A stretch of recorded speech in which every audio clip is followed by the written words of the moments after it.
Ladies and gentlemen, this is your captain speaking.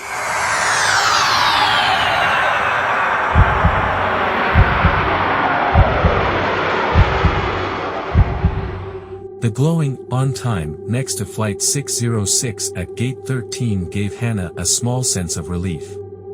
She hated flying, and something about tonight, maybe the heavy fog outside or the near-empty airport, made her uneasy. But she was going home for Christmas, and nothing, not even her overactive imagination, was going to stop her. The boarding process was unusually quiet. The flight attendants smiled, their faces pale in the stark airport lights. Hannah felt a shiver crawl up her spine when she handed over her ticket. The attendant looked at it, then at her, holding her gaze a moment too long before muttering, "Have a safe flight," in a voice so soft it felt more like a plea than a farewell. The plane itself felt old. The faded leather seats smelled of mildew, and the overhead lights flickered intermittently. Hannah was seated in 13A, a window seat, of course, the one thing she always avoided. She leaned her head against the cool glass, watching as the fog thickened, swallowing the runway lights. As the engines roared to life, a man in a pilot's uniform passed by in the aisle. Hannah frowned. His face looked strangely ashen, like he hadn't slept, or eaten, for days. His eyes lingered on her, the corners of his mouth twitching upward in what might have been a smile or a grimace. "Cabin secure," a flight attendant announced, their voice crackling over the intercom. The plane shuddered as it began to taxi. Hannah gripped her armrest, her breath quickening. "It's just nerves," she told herself. But the unease gnawed at her. As the plane ascended, she noticed something strange: no announcements, no reminders to buckle up, no offers for beverages. The cabin crew was absent. The hum of the engines was unusually loud, drowning out any attempt at small talk or comfort. At cruising altitude, she tried to distract herself, opening the seatback magazine. But as she flipped through it, the images began to shift. A photo of a sunny beach darkened, the ocean turning black, the sky filling with ash. A smiling family morphed into gaunt figures with hollow eyes. She slammed the magazine shut, heart pounding. Her seatmate, an elderly woman, turned to her. "Is everything all right, dear?" Hannah tried to smile. "Yeah, just tired." The woman nodded but didn't reply. Instead, she kept staring, her cloudy eyes unblinking. Hannah felt her skin crawl and turned to face the window. Outside, the plane cut through dense clouds, the world below invisible. Then she saw it. Pressed against the glass, just inches from her face, was a handprint. It wasn't hers. It wasn't anyone else's, at least, not anyone who should have been outside at 30,000 feet. Her breath hitched as the print slowly faded. She turned back to her seatmate, but the woman was gone. In fact, the row across the aisle was empty too. The plane, once full of murmuring passengers, was now eerily silent. Hannah unbuckled her seatbelt, standing unsteadily. "Hello?" she called out, her voice shaky. "Where is everyone?" The shadows seemed to stretch unnaturally in the flickering cabin lights. Rows upon rows of empty seats mocked her. The overhead compartments rattled as if something, or someone, was shifting inside them. Suddenly, the intercom crackled. "Passengers, this is your captain speaking." Relief washed over Hannah. "We're currently on a direct course, to our final destination." The words were slow, deliberate, laced with a sinister tone that made her stomach drop. The plane lurched, and the cabin tilted slightly. Hannah stumbled forward, clinging to a seat for balance. Outside the window, the clouds cleared, and what she saw turned her blood to ice. The ground below was blackened, scorched, with rivers of molten lava winding through a cracked, ashen landscape. The sky glowed red, filled with swirling embers and smoke. What is this?" she whispered. She ran toward the front of the plane, but when she reached the cockpit, the door was ajar. Inside, two pilots sat slumped over, their uniforms pristine but their faces sunken and gray, as if drained of life. The controls blinked erratically, but no one was flying the plane. A low whisper echoed behind her. She turned slowly and saw shadows spilling down the aisle like a liquid, creeping closer. As the shapes materialized, they looked like passengers, but their faces were wrong, stretched, melted, their mouths gaping in silent screams. She backed away, her breath shallow, as the figures reached for her. Their cold, lifeless hands brushed her arms, and suddenly she was plunged into darkness. Hannah's eyes fluttered open to the sound of soft murmuring. She was seated again, in 13A, her seatbelt fastened. The cabin was full, the other passengers chatting or reading. The flight attendants moved up and down the aisle as if nothing had happened. "Was it a dream?" she whispered, wiping at her clammy forehead. The elderly woman beside her chuckled softly. "It wasn't a dream, dear. We're almost there." Before Hannah could ask what she meant, she glanced out the window again. The ground below was the same scorched, hellish wasteland she'd seen earlier. A chilling realization settled over her: she hadn't woken up. She was still aboard Flight 606, a journey with no escape, bound for its infernal destination. As the intercom crackled again, the captain's voice echoed through the cabin. "Welcome to eternity." The departure lounge was eerily quiet for December 24th. Julia clutched her boarding pass for Flight 947, anxiously tapping her phone. She glanced up at the darkened airport monitors. On time glared back at her, though it felt like the night had frozen in place. There were fewer than a dozen people waiting at the gate. An older couple held hands, their heads bowed together. A man in a rumpled business suit furiously typed on his laptop, and two young kids giggled quietly, their mother shushing them. Julia felt uneasy. It wasn't just the stillness, it was the fog outside, impossibly thick, swallowing the runway lights. She hated flying in winter storms, but the chance to surprise her family for Christmas was too tempting to pass up. She stared at her phone again. No updates, no delays. Just the silent churn of seconds crawling by. A static-laden voice finally cracked over the intercom. "Flight 947 to Denver, now boarding at gate C-14. Passengers gathered their belongings without a word." Julia noticed the gate attendant's peculiar stillness as she scanned boarding passes. Her vacant stare seemed to drift beyond the terminal glass, into the fog. Julia muttered a thank you as she passed, but the woman didn't reply, only motioned her through. On board, the cabin hummed with a faint, almost mechanical groan. Julia found her seat, 22A, by the window, which she instantly regretted. Outside, the runway was barely visible in the suffocating mist. As she buckled in, the plane felt colder than it should, and the stale air carried a metallic tang, faint but noticeable. By the time the engines roared to life, Julia realized the oddity of the situation. No flight attendants had appeared to do a safety demonstration.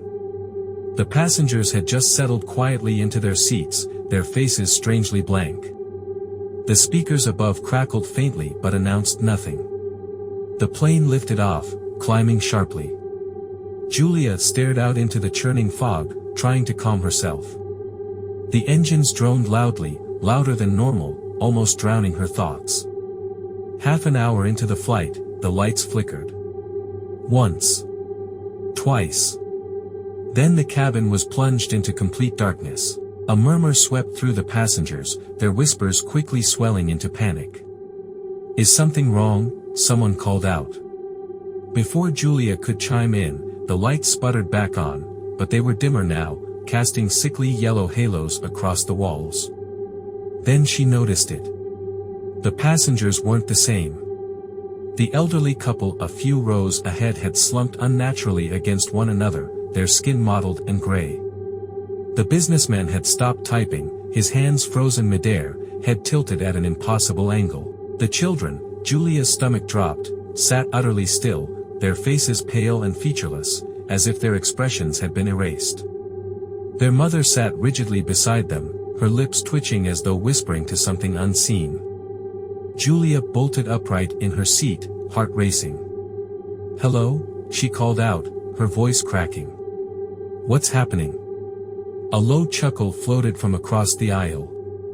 She turned sharply to see a man she hadn't noticed before, sitting alone.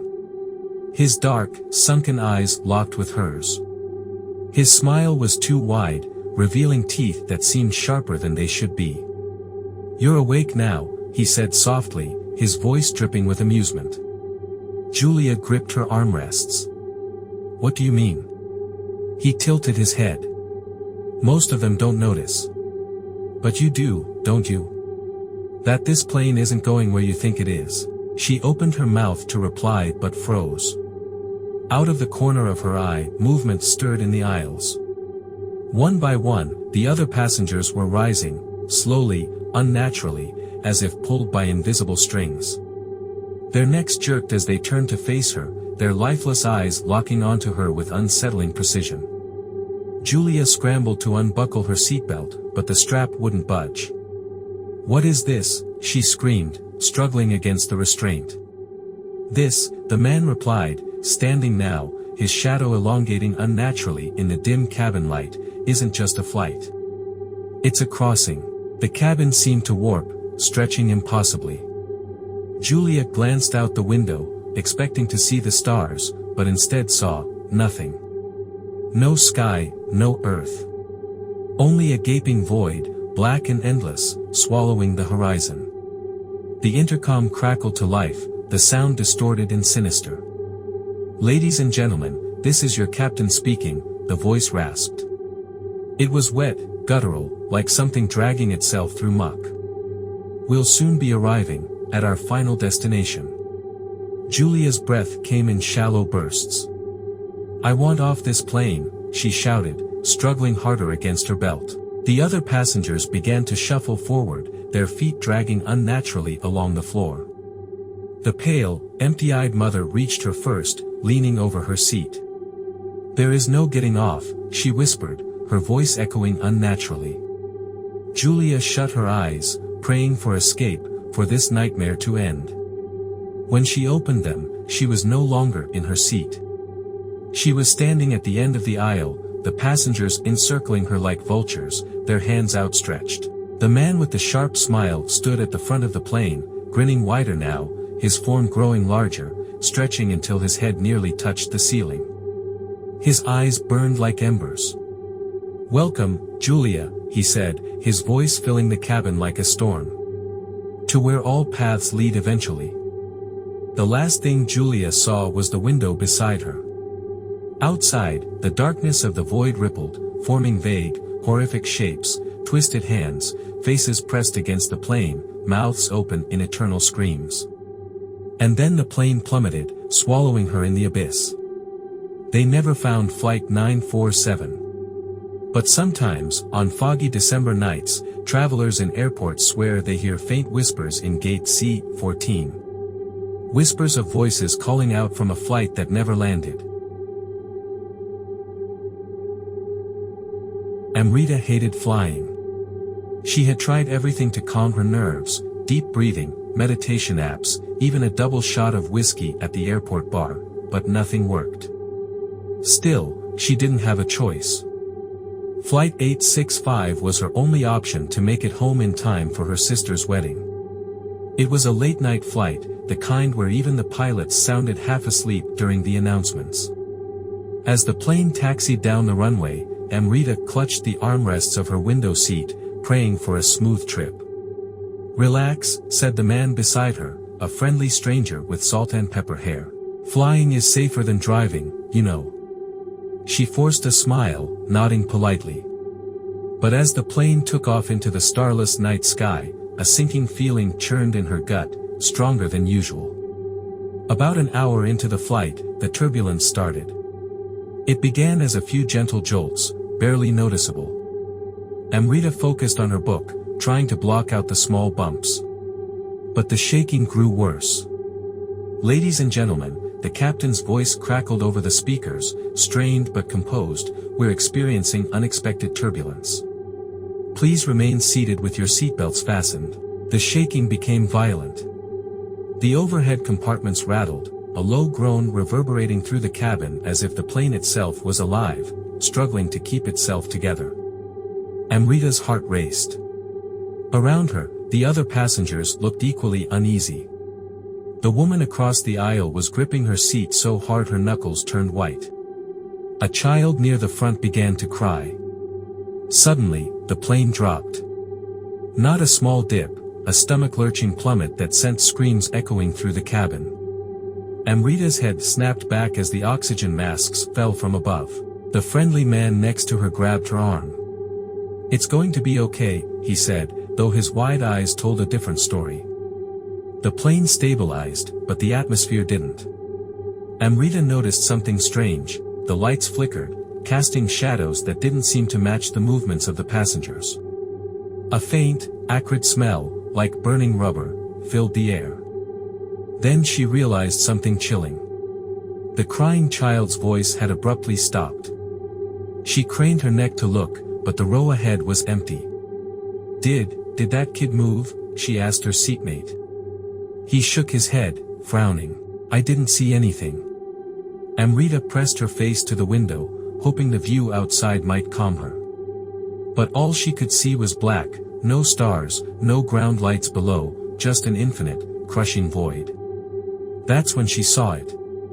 A shape gliding alongside the plane. At first, she thought it was a trick of her eyes, some smear on the window. But the shape grew clearer, a pale, translucent figure. Its empty eyes stared directly at her, its mouth opening impossibly wide. She gasped, turning to her seatmate. "Do you see that?" "See what?" he asked, but when he turned to the window, his jaw dropped. "What the?" A loud thud shook the plane. The intercom crackled again, but this time, the captain's voice sounded different, slurred, deeper, as though he were speaking from underwater. "We are not alone." A collective gasp swept through the cabin as the lights flickered violently. Then, the lights died entirely, plunging the passengers into darkness. The groaning of the plane intensified, a sound that seemed to come from all directions at once. And then there were the voices. They started as whispers, barely audible above the roar of the engines. Gradually, they grew louder, overlapping, coming from nowhere and everywhere. "You shouldn't be here. Turn back. This flight is ours now." Amrita's heart pounded in her chest as she looked around the cabin. The other passengers were frozen in their seats, their faces pale and vacant, their mouths slack as if they were in a trance. Her seatmate reached for her hand, trembling. "We need to get out of here." "How?" "We're 30,000 feet up." The plane shuddered again, and a shadow began to spread across the aisle floor. It wasn't natural, a thick, pulsating darkness, oozing like oil. It crept up the legs of passengers, wrapping them in inky tendrils. One by one, they sank into their seats, their bodies disappearing into the black void. Amrita screamed. "Stop this. Somebody, help." The intercom clicked on again. A deep, guttural laugh filled the cabin, rattling every nerve in her body.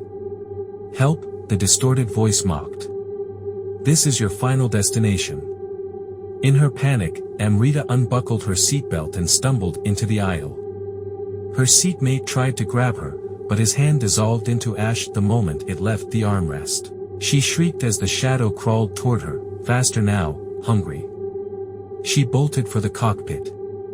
The door hung slightly ajar, but as she pushed it open, her breath hitched.